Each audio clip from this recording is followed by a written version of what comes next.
दोस्तों, जब से हाइब रिवील्स की डॉक्यूमेंट कंट्रोवर्सी सामने आई है, जब से के-पॉप ग्रुप और कंपनीज हाइब रिवील्स से काफी नाराज हैं, जिसमें सबसे बड़ा नाम एक्सो ग्रुप का ही है, क्योंकि इन डॉक्यूमेंट्स में क्लियरली एक्सो मेंबर्स का नाम और जिस टॉपिक को लेकर टारगेट करना था, ये सब मेंशन किया गया था। जिसके बाद आप में से हमारे काफी दोस्त एक्सो ग्रुप मेंबर्स और उनकी कंट्रोवर्सी के बारे में जानना चाहते थे। इसलिए आज हम इस वीडियो में एक्सो चेन की कंट्रोवर्सी को कवर करेंगे, जिसका एक रीजन ये भी है कि next month chain Indian concert के लिए इंडिया आ रहे हैं। तो कॉन्सर्ट अटेंड करने से पहले आपको अपने फेवरेट के-पॉप आर्टिस्ट के बारे में ज्यादा से ज्यादा पता होना चाहिए। दोस्तों, ये तो आप सभी जानते ही हैं कि के-पॉप आर्टिस्ट के लिए डेटिंग और मैरिज से रिलेटेड काफी स्ट्रिक्ट रूल्स हैं, लेकिन इसके बाद भी SM एंटरटेनमेंट ने चेन को ग्रुप में से नहीं निकाला। इसका क्या रीजन है, अभी तक काफी लोग इस बारे में नहीं जानते। तो आपको बता दें कि ये कंट्रोवर्सी 2020 में क्रिएट हुई, जब किसी ने इंटरनेट पर एक आर्टिकल पब्लिश कर दिया जिसमें लिखा था कि चेन ने सीक्रेटली मैरिज कर ली है। जिसके बाद इंटरनेट पर हर तरफ यही न्यूज वायरल होने लगी।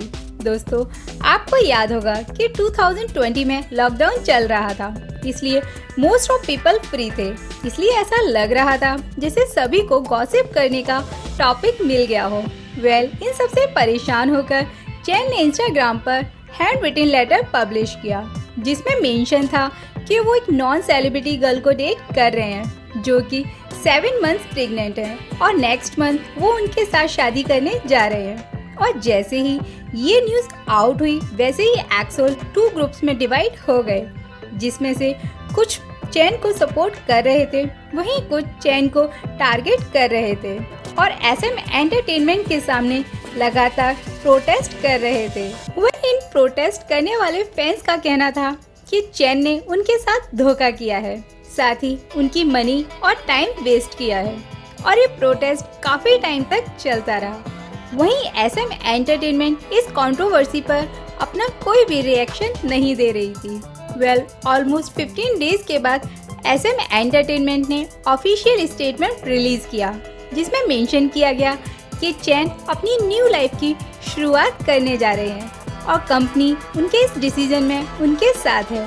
साथ ही सभी एक्सो मेंबर्स भी उनके इस डिसीजन में उनके साथ खड़े हैं और आगे भी चेन ग्रुप का पार्ट बने रहेंगे। और जैसे ही ये स्टेटमेंट वायरल हुआ, तो ग्लोबल फैंस अलग अलग रिएक्शंस देने लगे, जिसमें से कुछ चेन को सपोर्ट तो कर ही रहे थे, वहीं कुछ का कहना था कि अगर ऐसा ही होगा तो के-पॉप आर्टिस्ट करियर पर नहीं बल्कि फैमिली एंड लव रिलेशनशिप पर ज्यादा फोकस करेंगे। इसके साथ ही एक रीजन ये भी था कि एक्सो ग्रुप के 10 इयर्स के कॉन्ट्रैक्ट को खत्म होने में 2 इयर्स रिमेनिंग थे और उस टाइम एक्सो ग्रुप के कई प्रोजेक्ट्स ऑन गोइंग थे और चेन एक्सो ग्रुप के मेन वोकलिस्ट हैं, इसलिए उनका बीच में ग्रुप को छोड़कर जाना पूरे ग्रुप को हार्म कर सकता था। इसलिए SM एंटरटेनमेंट ने ये डिसीजन लिया। इन शॉर्ट, के-पॉप हिस्ट्री में चेन फर्स्ट मेंबर हैं जिसने ग्रुप में रहते हुए न सिर्फ शादी की, बल्कि अब उनके 2 बेबीज हैं। वहीं कुछ फैंस आज भी चेन के इस डिसीजन में उनके साथ हैं और उनका कहना है कि चेन ने अपने करियर से ऊपर अपनी फैमिली और लव को इम्पोर्टेंस दी, जो कि एक बहुत बोल्ड डिसीजन है। दोस्तों, आपका क्या कहना है चेन के इस डिसीजन में? क्या वो गलत थे या उन्होंने ये सही डिसीजन लिया? और अगर ऐसा कोई डिसीजन BTS मेंबर लेते हैं तो क्या आप उन्हें सपोर्ट करेंगे? हमें कमेंट सेक्शन में बताएं। हम मिलेंगे आपसे नेक्स्ट वीडियो में। Till then, take care and Sarang.